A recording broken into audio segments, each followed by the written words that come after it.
Captain Jake Morrison walked slowly across the bridge of his ship, the New Frontier. The metal floor made soft clicking sounds under his boots. He stopped at the big window and looked out at the stars. They were beautiful, but they never answered. Back, for 37 years, people on Earth had been trying to talk to anyone out there. They sent radio signals with math problems. They sent music. They sent pictures of humans and Earth. They even sent messages saying, "Hello, we are here. Please talk to us." But the stars stayed quiet. Jake picked up a coffee cup from his desk. The coffee was cold, but he drank it anyway. He had been doing this job for 15 years. Every day, he hoped to hear something. Every day, there was nothing. Dr. Lisa Harper came up the stairs to the bridge. She was carrying a thick folder full of papers. Her hair was messy, and she looked tired. She had been working all night again. "Any news today?" Jake asked, even though he already knew the answer. Lisa shook her head. "Nothing from the Kepler systems. We checked 43 different planets that might have life. Not one signal that. Looks like it came from smart beings." Jake nodded. This was the same report he got every day. Earth had spent so much money on this project. They built huge radio dishes all over the world. They sent ships like his into space to listen better. They built computers that could hear the smallest whisper from across the galaxy. But there was always nothing. "The people back on Earth are getting angry," Lisa said. She sat down in the chair next to Jake. "They want to know why we spend so much money looking for aliens when we have problems at home. Food shortages, wars, climate change. They think we are wasting time." Jake understood. When he was young, everyone was excited about finding aliens. Movies were made about it. Books were written. Children dreamed of meeting beings from other worlds. But that was 40 years ago. Now most people thought it was impossible. "Maybe we really are alone," Lisa said quietly. She stared out the window too. "Maybe we are the only smart life in the whole universe." Down on Earth, Professor Alan Carter was giving a lecture at the university. The big room could hold 300 students, but today only 12 people came. Most of them were sleeping. "The Great Silence," Alan said, pointing to a picture on the screen. "This is what we call the fact that we have never heard from aliens. There are billions of stars in our galaxy. Each star might have planets. Some of those planets might have life. So where is everyone?" A young student in the front row raised her hand. "Maybe they just do not want to talk to us," Alan smiled sadly. "That is one idea. But if there were millions of different alien species out there, would all of them ignore us?" "It seems unlikely," another student spoke up. "Maybe they are too far away. Maybe their signals take too long to reach us." "We have thought of that too," Alan said. "But we have been listening for almost 40 years. Even signals from very far away should have reached us by now." The truth was, Alan was starting to believe that humans were alone. It was a scary thought. In all the huge, empty universe, Earth might be the only planet with thinking beings. It made him feel very small. After the lecture, Alan walked to his office. On his desk was a letter from the government. They were cutting funding for the SETI program again. Soon, there would not be enough money to keep listening.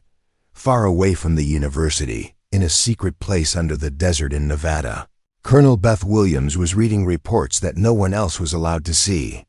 The government told people that they had never found any proof of aliens. But that was not exactly true. Beth looked at the papers on her desk. Radio Telescope Station 7 had picked up strange signals 3 months ago. The signals were not trying to talk to Earth. They were conversations between unknown beings. And they were talking about humans. "The human problem," one report said. Beth had read it 20 times, but it still gave her chills. "The containment is holding. No signals are getting out. The primitives remain unaware." Beth stood up and walked to the window. Outside, she could see the mountains of Nevada. Somewhere up there, hidden among the stars, someone was watching Earth. They had been watching for a long time. And they did not want humans to know about it. She picked up her phone and dialed a secret number. General Martinez? This is Colonel Williams. We need to talk. I have new information about the signals. What kind of information? The general asked. The kind that changes everything we thought we knew about being alone in the universe. Back on the new frontier, Jake was getting ready for bed when the ship's computer made a beeping sound. He ran to the control panel. For a moment, his heart beat fast. Had they finally found something? But it was just a message from Earth. The government was calling back half of the listening ships. There was not enough money to keep them all in space. The new frontier would have to return home in 6 months. Jake sat down heavily in his chair. 15 years of his life spent listening to nothing. Soon, even that would be over. Lisa came back to the bridge. I heard about the recall order, she said. I am sorry, Jake. Maybe it is for the best, Jake said, but he did not mean it. Deep down, he still believed that someone was out there. He just could not prove it. What Jake did not know was that his ship had been sending signals into space every day for 15 years. What he did not know was that those signals never left the solar system. What he did not know was that something was stopping them. High above Earth, invisible to all human technology, a barrier of energy surrounded the entire solar system. It had been there for thousands of years. Every radio signal, every message, every desperate call for contact hit that barrier and bounced back into space around Earth.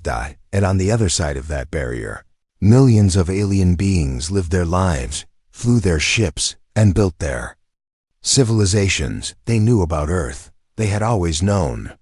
They just were not allowed to let Earth know about them. The galaxy was full of life, but Earth was not part of it. Earth was in a cage, and the humans inside did not even know the cage existed, but that was about to change. The morning of March 15th started like any other day. People went to work, children went to school. Coffee shops opened their doors. Nobody expected their world to change forever before lunchtime. At exactly 11:47 a.m., every television screen on Earth went black. Every radio stopped playing music. Every computer screen flickered and showed the same thing. Even phones and tablets displayed the same image. A face appeared. It was not human. The being had silver skin that seemed to glow softly. Its eyes were large and dark, like deep pools of water. It had no hair, and its head was bigger than a human head. When it spoke, its voice was calm and clear, but it made people feel cold inside. Greetings, humans of Earth. I am Ambassador Zenth of the Galactic Preservation Council. Your species has been under observation for your entire recorded history. Mary Johnson was making lunch in her kitchen when her radio started talking in a voice she had never heard before. She dropped her sandwich and stared at the radio as if it might explode. This is impossible, she whispered to herself, but it was happening everywhere. In New York, people stopped walking on the sidewalks and looked up at the big screens on buildings.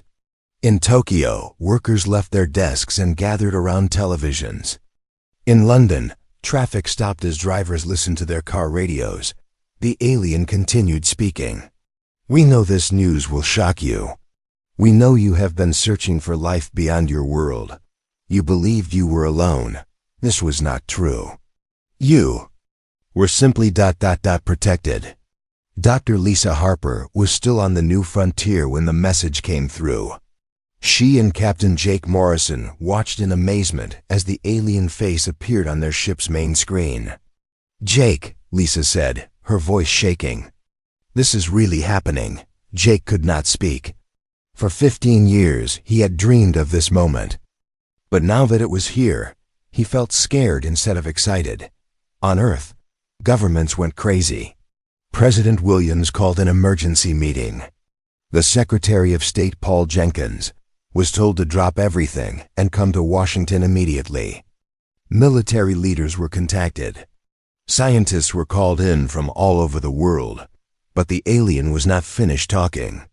Your world was designated as a primitive preserve, Ambassador Zenth said. The Galactic Council established protocols long ago. Emerging species were to be contained until they demonstrated sufficient wisdom to join galactic civilization, or until they eliminated themselves. People around the world started asking the same question. What does he mean by contained? The answer came quickly. Your solar system has been surrounded by a barrier field for approximately 12,000 years. No signals leave your system, and no outside influences may enter. You have been isolated for your own protection and the protection of the galaxy. In her secret facility in Nevada, Colonel Beth Williams felt sick to her stomach. She had suspected something like this, but hearing it confirmed was different. All those years of searching, all that money spent on radio telescopes, all those people who dedicated their lives to finding aliens. They never had a chance, the aliens. Message continued. Tomorrow, representatives of your world will be invited to meet with the Galactic Council. We will explain more about your situation and what happens next. Then the screens went back to normal. Regular television shows returned. Radio stations played music again. But nothing would ever be the same. Dr. Harper found herself picked to be part of the human delegation. She was not sure why. Maybe because she had spent so many years studying the possibility of alien life. Maybe because she was one of the few people who was not completely terrified. The meeting place was surprising. The aliens did not ask humans to come to their world. Instead, they expanded the International Space Station overnight.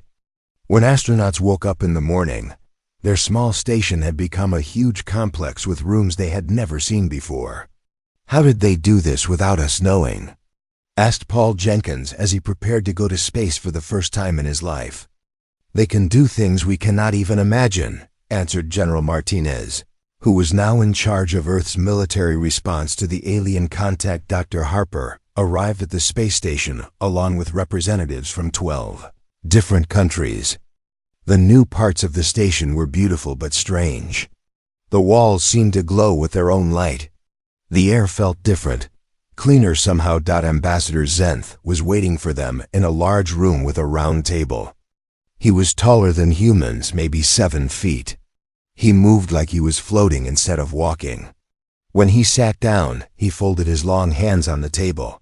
You have questions, he said. It was not a question. It was a fact. Paul Jenkins spoke first. Why? Why keep us trapped here? Why not let us join the galaxy? Because young species are dangerous, Zenth replied. They fight wars. They destroy their environments. They are not ready for the power that comes with galactic citizenship. Dr. Harper leaned forward. But you said we were being observed. That means you think we might be ready someday. Perhaps.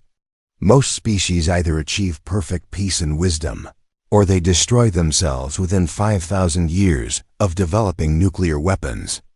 Humans are unusual. You continue to survive despite your violent nature. General Martinez spoke up. So we are prisoners until we become perfect? You are protected until you prove you are safe to be around, Zenth corrected. The galaxy has seen what happens when violent species are given access to advanced technology. Entire star systems have been destroyed. And who decides when we are ready? Jenkins asked. The Council. We have been watching civilizations for millions of years. We know the signs of a species that is ready to join us.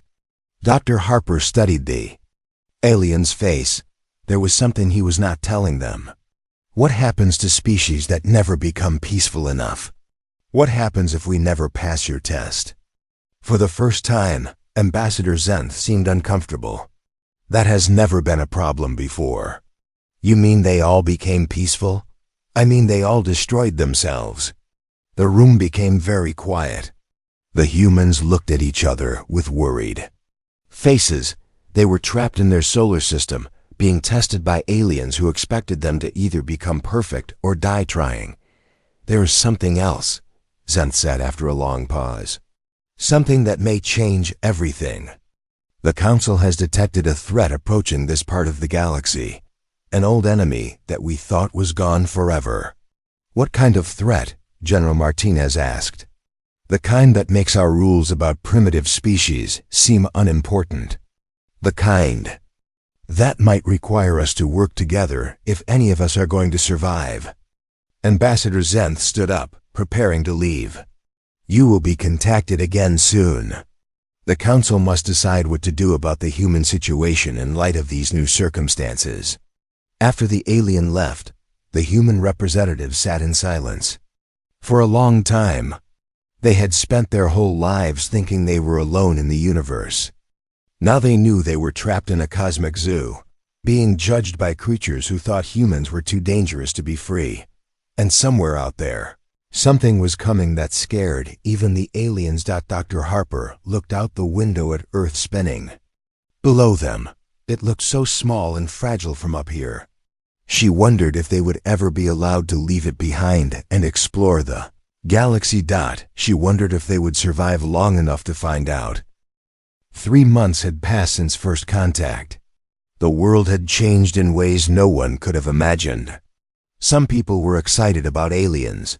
Some people were scared. Some people said the whole thing was fake. But everyone agreed that life was different now. Admiral Karen Stone used to be just a captain of a space station. Now she was in charge of something called the United Earth Defense Force. It sounded important, but she only had 3 small ships and a space station that was falling apart. Today, she was going farther from Earth than any human had ever gone before. The aliens had invited her to something called Nexus Prime. It was where the Galactic Council met to make decisions about the galaxy. The alien ship that came to get her was huge. It was bigger than a city block and made no sound as it moved through space. Inside, everything was smooth and white. The aliens who worked on the ship were different from Ambassador Zenth. Some looked like walking trees. Some looked like giant insects. Some were just balls of light that floated around. This is incredible, Karen said to Dr. Harper, who was with her on the trip. Look at all these different species working together. But Dr. Harper noticed something else. Karen, look at their faces. They all look scared. It was true. Every alien they saw looked worried. Some were whispering to each other in languages that sounded like music or thunder or wind. None of them seemed happy. When they arrived at Nexus Prime, Karen understood why. The space station was enormous, bigger than Earth's moon. But it was full of ships. Thousands and thousands of ships from every corner of the galaxy. They were all running away from something. Ambassador Zenth met them at the docking bay. Admiral Stone, Dr. Harper, thank you for coming. The Council is waiting. They walked through corridors filled with aliens Karen had never seen before. There were beings made of crystal that rang like bells when they moved. There were creatures that looked like dolphins but walked on 6 legs. There were things that might have been robots or might have been alive. She could not tell. The council chamber was a huge round room with seats going up like a stadium. In the center was a platform where the most important council members sat. There were 47 different species represented, and they were all talking at once in a noise that hurt Karen's ears.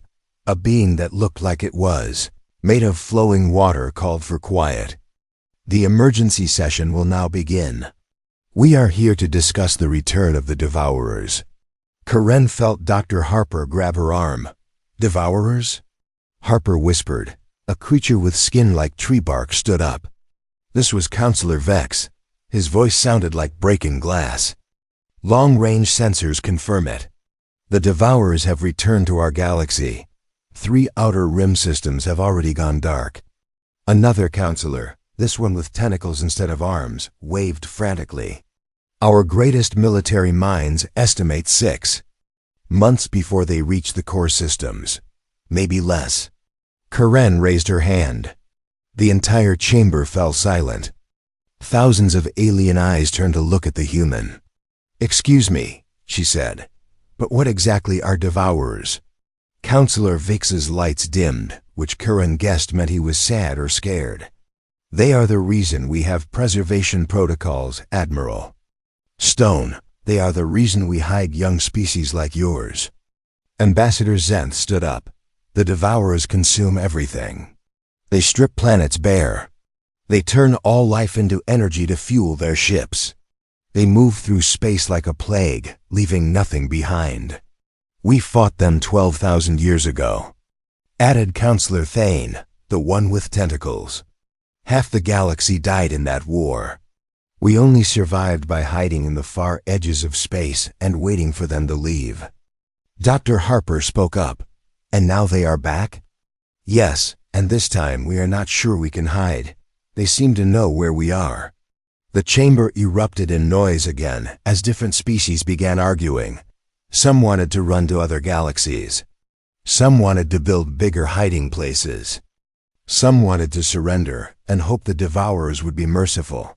Karen listened to the chaos for several minutes. Then she stood up and spoke in a voice loud enough for everyone to hear. "What about fighting them?" The chamber went completely silent. Every alien stared at her like she had something crazy. Counselor Vex made a sound like wind through broken glass. "Fight the devourers?" "Admiral, they destroyed civilizations that were millions of years older than yours. They have technology you cannot imagine. Fighting them is suicide." "Maybe," Karen said. "But running away and hiding does not seem to be working either." Ambassador Zenth looked uncomfortable. "Admiral Stone, the Council has made a decision about your species. Given the current crisis, your containment field will be lifted. You have 30 days to evacuate Earth before we activate the inner system barriers. You want us to abandon our home? We are offering to save as many humans as possible. There are colony worlds in the outer rim where your people can live safely until this crisis passes." Karen looked around the chamber at all the scared alien faces. These were beings with technology that seemed like magic to humans. They could travel faster than light. They could create energy barriers around entire star systems. They could make matter appear out of nothing. But they were all terrified of something called devourers. "How many humans can you evacuate?" she asked. "Perhaps 50 million. We do not have enough ships for more." Karen thought about Earth. 8 billion people lived there. Her parents were there. Her sister and her children were there. Her friends from school were there. Most of the human race would be left behind. "To die, that is not acceptable," she said. Counselor Thane's tentacles waved angrily. "You do not understand, human. This is not a negotiation. This is survival. We are trying to save who we can." Dr. Harper had been quiet, but now she pulled out a tablet and started reading something. She had been studying the Council's data about devourer attacks during the trip to Nexus Prime. "Karen," she said quietly, "I need to talk to you, privately." They stepped out of the chamber into a smaller room. Dr. Harper looked excited and scared at the same time. "I have been reading their battle reports from the last war," she said. "The devourers are good at fighting advanced civilizations. They know how to deal with energy weapons and force fields and all the fancy technology these aliens have. So they have never fought humans. They have never fought anyone who uses bullets and bombs and flies straight at the enemy without caring about dying." Karen stared at her friend. "Are you saying what I think you are saying?" "I am saying maybe the galaxy needs to learn how humans fight a war." They walked back into the chamber. The aliens were still arguing about where to hide and how many ships they would need to run away. Karen stood up again. This time she smiled. "Ambassador Zenth, we decline your generous offer to evacuate Earth." The chamber fell silent again. "We are going to stay and fight these devourers. And if any of you want to learn how to win a war instead of how to run away from one, you are welcome to stay and watch." For the first time in 12,000 years, Someone had told the Galactic Council that they were wrong. And that someone was a human from a little blue planet that was supposed to be too primitive to matter. The galaxy was about to learn what humans meant when they said they would not give up. 2 weeks after Admiral Karen Stone told the Galactic Council that humans would not run away, alien ships arrived at Earth, but they were not there to help evacuate. They came to watch what they thought would be the last days of humanity. Ambassador Zenth stood on the bridge of his ship, looking down at the small blue planet. "This is madness," he said to his assistant. "The humans have no idea what they are facing." But what he saw surprised him. Earth was not preparing to die. Earth was preparing for war. All around the planet, humans were building things the aliens had never seen before. They were taking apart old ships and putting them back together in strange ways. They were loading cargo ships with explosives. They were making weapons that looked primitive but deadly. Captain Roy Turner was one of the humans getting ready to fight. His ship used to carry supplies to space stations. Now it was packed with nuclear bombs and had engines that could push it faster than it was ever meant to go. "You know this is crazy, right?" his co-pilot Jimmy Martinez said as they checked their ship one more time. "Probably," Roy replied. "But somebody has to do it." Roy's ship was not alone. There were hundreds of ships like his, all volunteers, all ready to do something the aliens thought was impossible. They were going to fly their ships straight into enemy vessels and explode them from the inside. Dr. Harper was working with teams of scientists around the world. They had been studying everything the aliens had told them about the Devourers.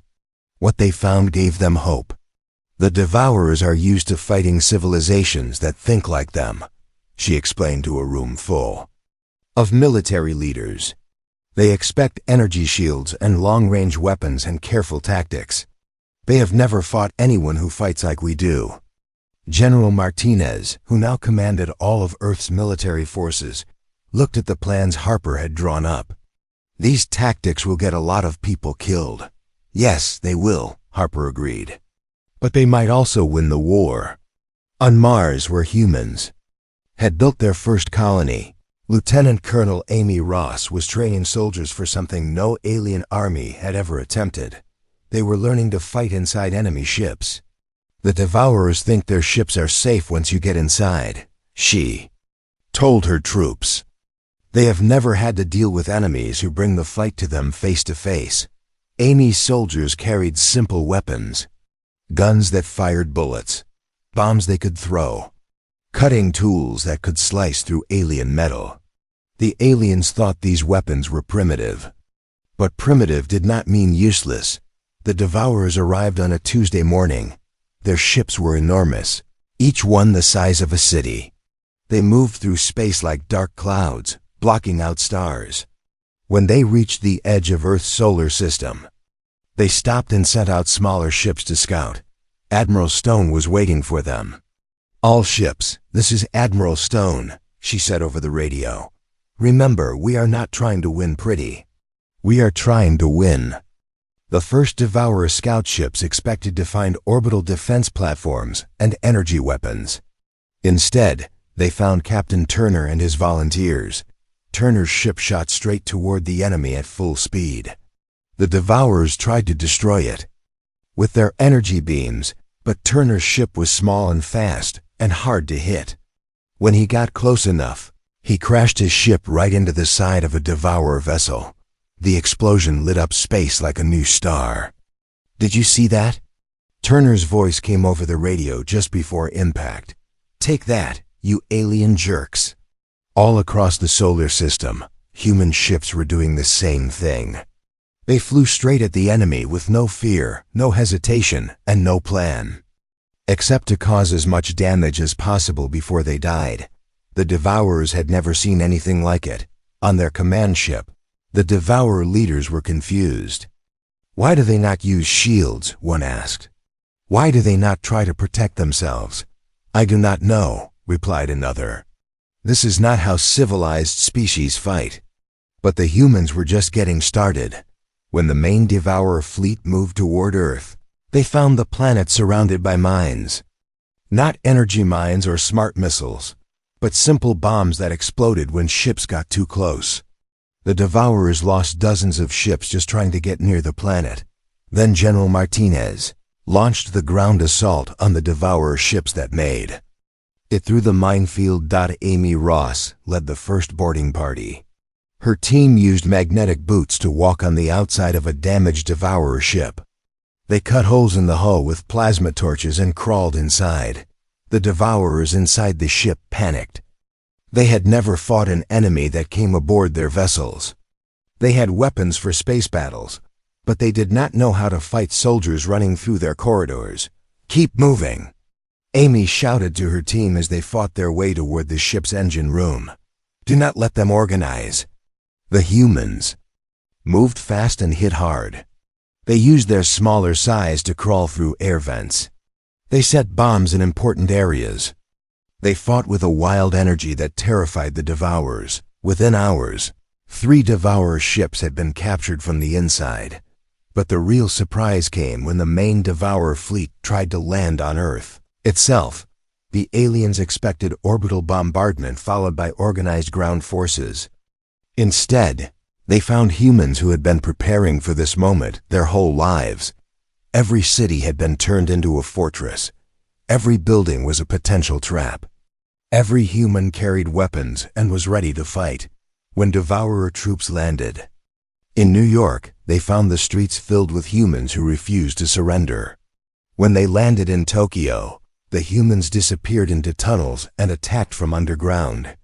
When they landed in London, they discovered that humans had filled the buildings with explosives. The Devourers were winning battles, but they were losing the war. For every human they killed, 2 more appeared. For every building they destroyed, the humans just moved to another one and kept fighting. Most importantly, the humans were learning. Every battle taught them new ways to hurt the Devourers. Every defeat showed them better tactics for the next fight. After 6 months of fighting, something impossible happened. The Devourers retreated. They had never retreated before. In millions of years of conquering worlds, they had always won. But humans were different. Humans did not fight to win battles. They fought to never give up. Admiral Stone found herself standing before the Galactic Council again. But this time, the aliens were not talking about evacuation or preservation protocols. They were asking humans to teach them how to fight. "The Devourer threat has been eliminated from this sector," reported Counselor Vex. "This is the first time in galactic history that they have been completely defeated." Ambassador Zenth looked at Karen with something that might have been respect. "How did you know your tactics would work?"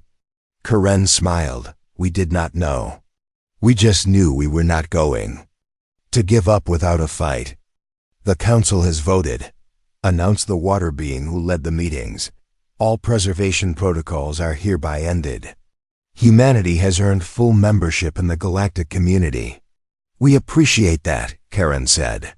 "But we have been talking, and we think some things need to change around here." The aliens looked nervous.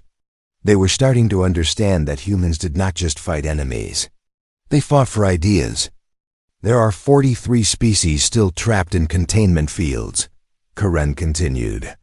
"Young civilizations waiting for your permission to join the galaxy. We want them freed, all of them."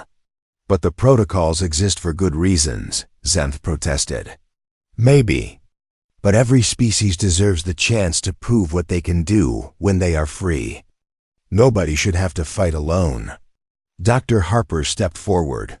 "We learned something important in this war. The galaxy is not safer when civilizations are isolated. It is safer when everyone works together. And that was how Earth, the ignored planet in the cosmic zoo, became the leader of a new kind of galactic community. Not through conquest or superior technology, but through the simple idea that freedom and courage were more powerful than fear. The galaxy would never be the same. And that was exactly what the humans had in mind.